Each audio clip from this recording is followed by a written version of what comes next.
Think you can handle the unknown? Think again.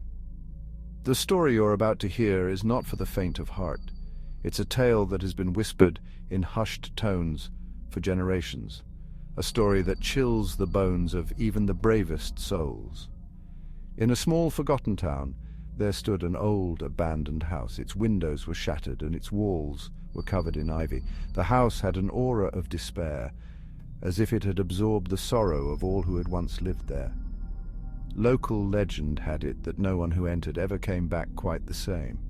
Some said the house was cursed, others believed it was haunted by the spirits of those who had died within its walls. But one thing was certain: the house was a place of darkness and fear. Enter Eric, a curious soul who thought it was all just superstitions. He was a skeptic, a man of science who believed that every mystery had a logical explanation, but he was also an adventurer, always seeking the thrill of the unknown.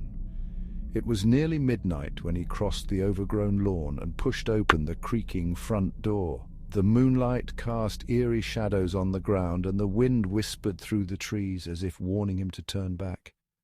The air was thick and damp with the faint smell of something rotten. It was as if the house itself was decaying, rotting from the inside out. Eric took a deep breath and stepped inside, determined to uncover the truth. As he stepped inside, faded wallpaper and dust-covered furniture greeted him. The house was a time capsule, frozen in the moment it had been abandoned. Cobwebs hung from the ceiling and the floorboards creaked under his weight. Silence, except for the soft tapping of his own footsteps. The house seemed to be holding its breath, waiting for something to happen. Eric felt a shiver run down his spine, but he pressed on, driven by curiosity. But then he heard it. A faint whisper, like murmured voices coming from deeper within. It was as if the house was alive, speaking to him in a language he couldn't understand. The whispers grew louder, more insistent, urging him to follow. Curiosity gnawed at him, leading him down a dark hallway to a spiraling staircase. The staircase seemed to go on forever, winding down into the depths of the house. Each step echoed through the walls, a haunting reminder of the unknown that awaited him. Each step echoed through the walls. The sound was almost hypnotic, drawing him deeper into the darkness. Eric felt a growing sense of unease, but he couldn't turn back now. He had to see what lay at the bottom of the stairs. At the bottom, a mirror hung in the middle of an empty basement wall. The mirror was old and dusty, its surface covered in grime. But there was something about it that drew Eric in, something that made him want to look closer. In it, his reflection stared back, but something was wrong. The reflection was distorted, twisted, as if the mirror was showing him a version of himself that didn't exist. Eric felt a chill run down his spine as he stared into the mirror. Hollow eyes, a twisted mouth in a silent scream. The reflection seemed to be alive, moving on its own.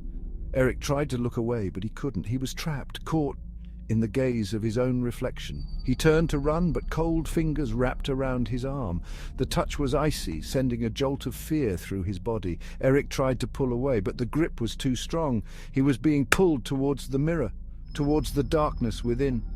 His own reflection was reaching out, pulling him into the glass. The mirror seemed to be a portal, a gateway to another world. Eric struggled, but it was no use. The reflection was too strong, its grip unbreakable. He struggled, heart racing, but the grip tightened. The reflection's eyes glowed with malice, and its mouth twisted into a cruel smile. Eric felt himself being pulled into the mirror, into the darkness that lay beyond. The last thing he saw was his own face, eyes glistening with malice, dragging him into the mirror's depths. The darkness swallowed him, and he felt a cold, suffocating sensation as he was pulled into the mirror. He was trapped, lost in a world of shadows and fear. They say if you pass by the house at midnight, you can see his face pressed against the window, silently screaming, begging for someone to set him free. The house has become a prison, trapping the souls of those who dare to enter. But if you try, you might join him, forever trapped inside. The house is a place of darkness, a place where the line between the living and the dead is blurred. Enter at your own risk, for once you step inside, you may never come out.